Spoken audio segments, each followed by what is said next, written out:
E a grande vantagem do Flamengo na rádio número 5. Ali pelo meio, Flamengo.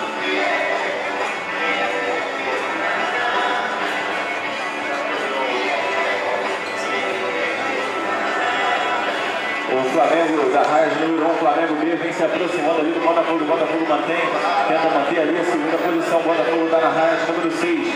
Aqui mais por dentro.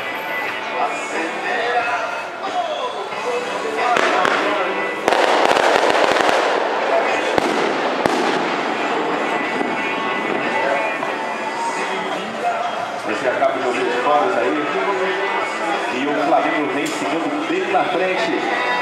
É ampla vantagem do Flamengo, quase definindo a prova. Faltando bem pouco para terminar a prova ali. Pelo menos 50 metros finais ali da prova, vem o Flamengo na frente. Ampla vantagem do Flamengo e o Botafogo vem em segundo. Se distancia ali mais um pouco do terceiro lugar, que é o Flamengo B. Quase chegando ali o Flamengo.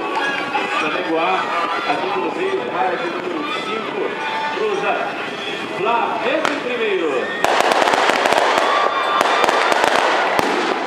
Em segundo lugar vem o Botafogo. Botafogo vai se distanciando ali aos poucos. E cruza Botafogo em segundo. E vem fechar.